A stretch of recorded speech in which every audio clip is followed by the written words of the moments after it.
আমাদের আজকে নির্ধারিত বিষয় জীবনের ধ্রুবতারা, একজন আরেকজনের ধ্রুবতারা হয়ে গেছেন, কিন্তু সেই ধ্রুবতারা হবার আগের বিষয়টা আসলে কেমন ছিল? কে প্রথম কাছে এসেছিল? ইন্টারেস্টিং প্রশ্ন, ওনাকে দিয়ে শুরু করেন, আমি শুনতে চাই উনি কি বলবে। ভাবি আপনাকে ফ্লোর দিয়েছে। এটা মানে আসলে সাইমালটেনিয়াস ছিল, মানে ওনার সাথে আসলে আমার তো আমাদের পরিচয় বিশ্ববিদ্যালয়, মানে আমরা দুজনেই আন্ডারগ্রেড শেষ করার পর, মানে ব্যাচেলার শেষ করার পর বেশ কিছুদিন কাজ করি। আমি 7-8 বছর কাজ করি, উনি 3-4 বছর কাজ করেন, করে আবার আমরা দুজন মাস্টার্সের জন্য বিশ্ববিদ্যালয়ে ফিরে যাই। সো তখন অলরেডি আমাদের জীবনের একটা অভিজ্ঞতা হয়েছে, একটা বয়স হয়েছে। সো ওই মাস্টার্সের জন্য যখন ফিরে যাই, তখন বিশ্ববিদ্যালয়ে আমাদের একে অপরের সাথে দেখা, তখন পরিচয়। এবং পরিচয় হওয়ার খুব অল্প দিনের ভেতরেই, কারণ তখন ব্যস্ততা অনেক কিছুর ভেতরে, সো এমন না যে পরিচয়ের পর অনেক বেশি সময় কাটানো হতো, বাট পরিচয়ের কয়েক মাস পর যখন অ্যাকচুয়ালি একটু দুজন বসে একটু গল্প টল্প করলাম, একদিন দুদিন, ওই একদিন দুদিনই আমরা একদম মানে মোটামুটি আর কি পরিষ্কার হয়ে গেল দুজনের কাছেই যে we are absolutely right for each other. So মানে উনিও আমাকে খুবই পছন্দ করলেন, আমিও ওনাকে খুবই পছন্দ করলাম। খুবই পছন্দ করা বলাটাও আসলে খুব ছোট করে বলা হয়, কিন্তু এটার বড় শব্দ আমার জানা নেই, এর থেকে বড় শব্দ আমার জানা নেই।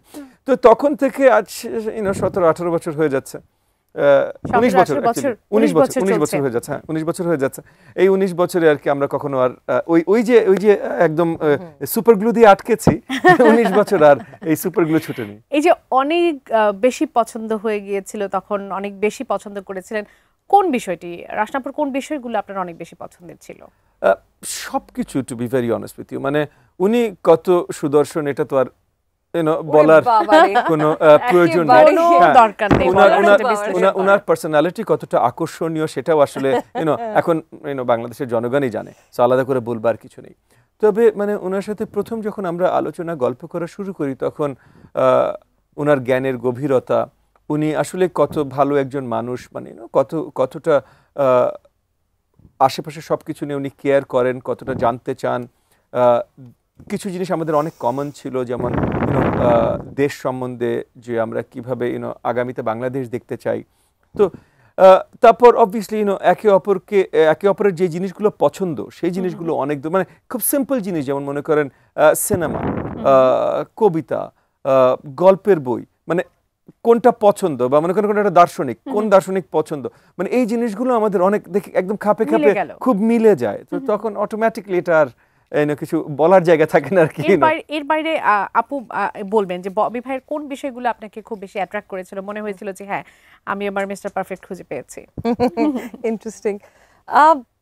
প্রথমে আই থিঙ্ক উনি একটা জিনিস একটু স্কিপ করে গেছে। যখন আমাদের প্রথম একবার দুবার দেখা হলো, খুব একটা কথা তখনও হয়নি, তখন কিন্তু দুজনেরই মোটামুটি একটা ভুল ধারণা ছিল অপরের ব্যাপারে। আমার ভুল ধারণা ছিল, আমার মনে হতো উনি অনেক একটু বোরিং, কারণ ওনাকে দেখে উনি স্যুট টুট পরে সব সময় থাকতেন, খুব ফর্মাল থাকতেন। আমরা একটা স্টুডেন্ট টাউনে ছিলাম, তো আমার মনে হতো অটোমেটিক্যালি ওনার বয়স বেশি হতে পারে, উনি বিবাহিত, 2-3 বাচ্চার বাবা হতে পারে, কারণ এত রেসপন্সিবল, এত ফর্মাল কাপড় চোপড় পরা স্টুডেন্ট টাউনে সচরাচর দেখা যায় না। তো ওটা একটা ধারণা ছিল। মাঠের অলরাউন্ডার আমি, আর ঘরের অলরাউন্ডার টাইলক্স।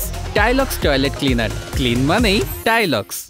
আর ওনার কি ধারণা ছিল আমার ব্যাপারে সেটা তো উনিই বলবে। খুব একটা ভালো ছিল না প্রথম একবার দুবার, যখন কথা হয়নি টেকনিক্যালি, বাট তারপরে যখন আরো ডিটেইলসে আমাদের কথা হতে শুরু করলো একে অপরের সাথে, তখন ওই ভুল ধারণাগুলো কেটে গেল। এবং তখন যে জিনিসগুলো আমার কাছে অ্যাটলিস্ট সবচেয়ে আকর্ষণীয় মনে হয়েছে, আমার প্রথমেই মনে হয়েছে উনি হি ইজ আ থারো জেন্টলম্যান।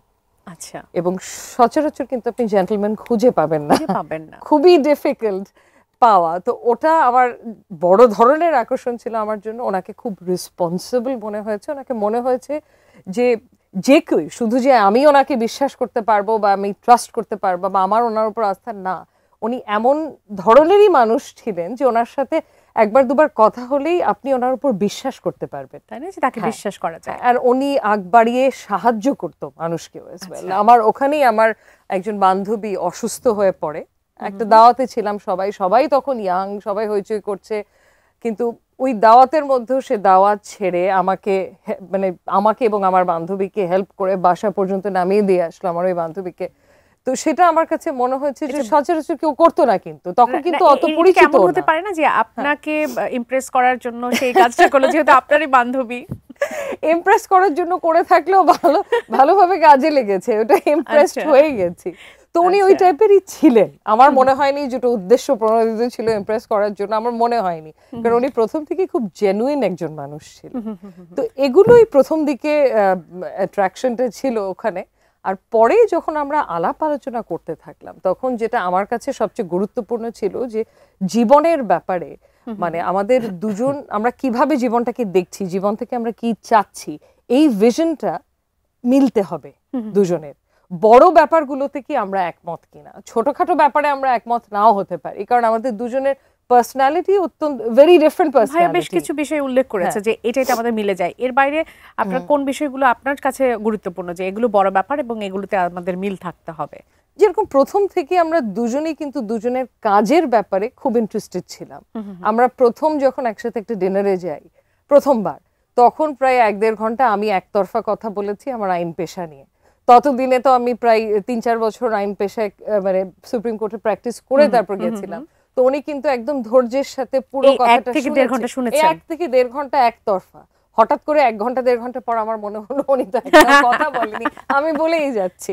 কিন্তু ওই প্রথম থেকে ওই ইন্টারেস্টটা ছিল একে অপরের কাজের ব্যাপারে, একে অপরের লাইফের ব্যাপারে। ময় ভাইয়া, আমার কাছে, আমি জানি না, এটা আমার প্রশ্ন আর কি, যে এই যে ধৈর্যের পরিচয় দিলেন, বান্ধবীকে উদ্ধার করলেন, এগুলো কি শুধু স্বভাবতই করেছেন নাকি আপুকে ইমপ্রেস করার একটা টেন্ডেন্সি সেখানে ছিল? প্রথমটা মানে যেটা আপনি বলেন যে ওনার বান্ধবীকে সহযোগিতা করা, এটা আসলে এগেইন মানে একজন মুশকিলে পড়েছেন, সহযোগিতা করে, এটা আমাদের দায়িত্ব। সো এটা আর তারপর আবার সেটা ভাবির বান্ধবী না, মানে ওনার বান্ধবী হিসেবে করা হয়নি, এটা মানে ওনার বান্ধবী না হলেও করতাম। আচ্ছা, কিন্তু দ্বিতীয় যেটা বললেন যে ধৈর্যটা, আসলে ধৈর্য সবসময় সবার জন্য থাকে না, স্পেশাল মানুষের জন্য স্পেশাল ধৈর্য থাকে। উনি যেমন বলেছেন যে আমরা যখন খেতে বসেছি উনি 1.5 ঘন্টা আইন পেশা নিয়ে আলোচনা করেছেন, এবং আইন পেশা নিয়ে আমি কিছুই জানি না তখন। হ্যাঁ, এখন মনে করেন আমার ছোট ভাইও আইন পেশায় আছেন বহু বছর, উনার সাথে এত বছর সংসারের পর তো আইন পেশা মুখস্থ হয়ে গেছে। তখন তাহলে মনের মধ্যে কি কাজ করলো? না, 1.5 ঘন্টা আমি আসলে আমি জানতে চেয়েছি, শুনতে চেয়েছি, সবাই হলে জানতে চাইতাম না, উনি বলেই জানতে চেয়েছি। কিন্তু ধৈর্যের না আমি একটু বলে নিই, ধৈর্যের পরিচয় কিন্তু ওখানে আসেনি, ধৈর্যের পরিচয় ডিনার শুরু করার আগে এসেছে।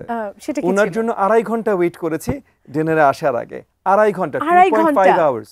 হ্যাঁ, মানে ওনার সাথে বসার জন্যই তো ওয়েট করেছি। তো 1.5 ঘন্টা বসাটা তো আসলে ধৈর্যের পরিচয় না। এটা কি ভাবে আপনার পরীক্ষা নিয়েছিল?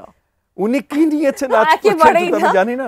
আমি I was hoping and praying যে উনি এই কথাটা তুলবে না, কিন্তু উনি তুললই। যেহেতু ধৈর্যের কথা আসলো, সো 2.5 ঘন্টা অপেক্ষার পর উনি এসেছেন। এটা নিশ্চিতভাবে ধৈর্যের বিশাল পরীক্ষা হয়ে গেছে। আমার মনে হয় এরপর আর কোনো পরীক্ষা দেবার আসলে দরকার নাই। 2.5 ঘন্টা হয়তো ছিল না, 1.5 ঘন্টা না, 2.5 ঘন্টা ছিল।